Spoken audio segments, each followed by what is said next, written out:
Assalamualaikum warahmatullahi wabarakatuh. Dalam kesempatan ini saya akan menjelaskan tentang paradigma transisional dalam teori organisasi, lebih tepatnya tentang fungsi eksekutif yang dipopulerkan oleh seorang pakar bernama Chester Barnard sekitar tahun 1930-an. Dia mencetuskan teori ini.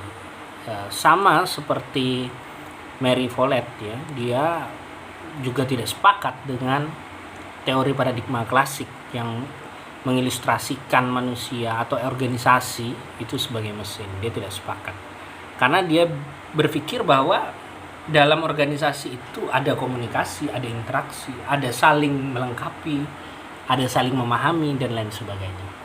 Yang dimana itu mirip juga dengan Follett, ada unsur psikologi di sana, ada unsur komunikasi di sana, ada unsur interaksi dan seterusnya. Barnard mengatakan bahwa organisasi adalah sistem orang, bukan struktur-struktur yang diawasi dengan mesin.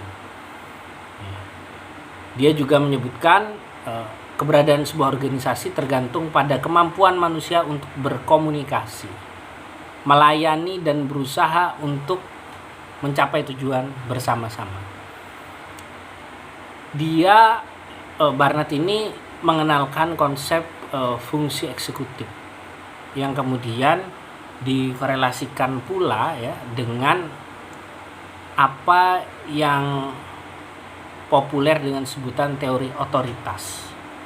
Teori otoritas ini bermakna bahwa seseorang dalam organisasi itu memegang wewenang-wewenangnya, memegang wewenang masing-masing.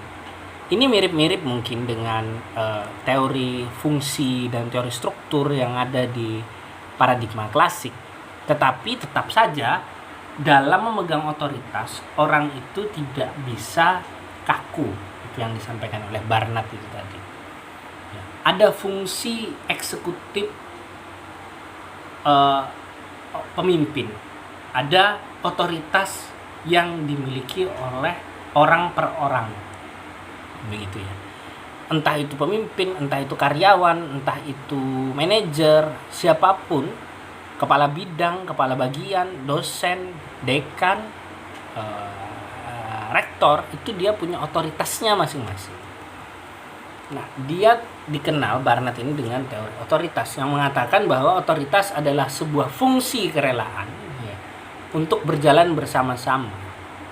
Ada sejumlah premis yang disampaikan oleh Barnard. Ada 4 premis tentang teori otoritas. Orang ketika menerima otoritas itu harus mempertimbangkan 4 premis ini. 4 premis ini. Yang pertama, seseorang dapat dan memahami pesan yang disampaikan. Dalam konteks ini pesan itu adalah otoritas atau wewenang atau perintah. Jadi kalau saya mendapat perintah, saya harus memahami perintah itu. Saya sebagai dosen ya, itu dapat perintah, dapat pesan, dan saya memahami perintah dan pesan itu. Saya sebagai manusia dapat perintah, dapat pesan, dapat wewenang, dapat otoritas sebagai dosen, dan saya memahami tugas, otoritas, wewenang, dan hak maupun kewajiban dari dosen itu. Itu premis pertama ya. Seseorang dapat dan memahami pesan atau otoritas atau wewenang. Premis kedua, seseorang yakin pada saat keputusan tersebut diambil ketika dia mengambil otoritas itu. Seseorang yakin bahwa pesan atau otoritas itu konsisten dengan tujuan bersama. Saya dapat wewenang menjadi dosen. Saya harus yakin bahwa tugas maupun kewajiban saya ketika saya menjadi dosen itu tidak bertentangan dengan tujuan kampus. Jadi begitu ya. Jadi saya harus paham juga tujuan kampus. Saya harus paham tugas dan wewenang dan visi misi kampus, maupun saya juga harus paham dengan wewenang otoritas hak maupun kewajiban saya sebagai dosen. Gitu ya. Premis kedua itu tadi.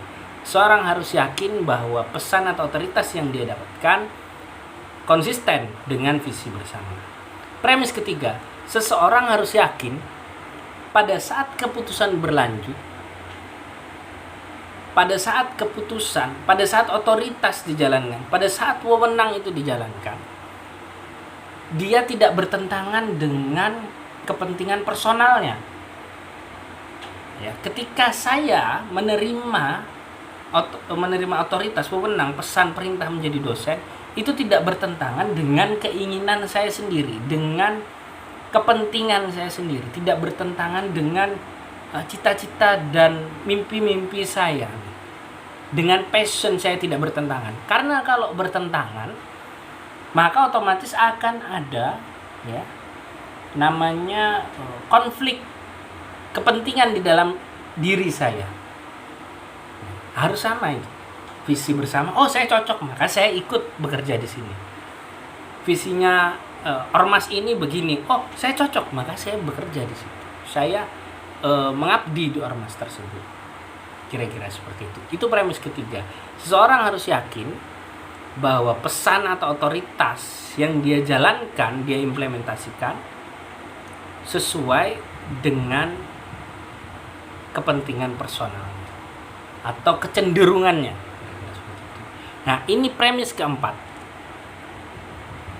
Seseorang secara fisik maupun mental harus mampu menjalankan pesan atau menjaga otoritas dan wewenang yang dia dapatkan. Ini juga penting ini. Jangan sampai kita kayaknya nggak mampu saya jadi dosen, saya ambil aja misalnya. Ya nanti kelabakan di sana-sananya. Mungkin di awal kan belum ada pekerjaan yang terlalu berat gitu. Di sana-sananya nanti saya kelabakan. Saya menerima jadi ketua takmir misalnya, atau ketua ormas misalnya. Saya terima-terima aja, padahal saya tahu itu sulit. Padahal saya tahu kayaknya saya nggak bisa itu. Nah seharusnya saya mundur aja, karena kalau saya paksa, nanti ke depan bisa jadi saya malah keteteran. Kira-kira seperti itu. Itu tadi 4 premis dari teori otoritas yang dipopulerkan oleh Chester Barnard. Assalamualaikum warahmatullahi wabarakatuh.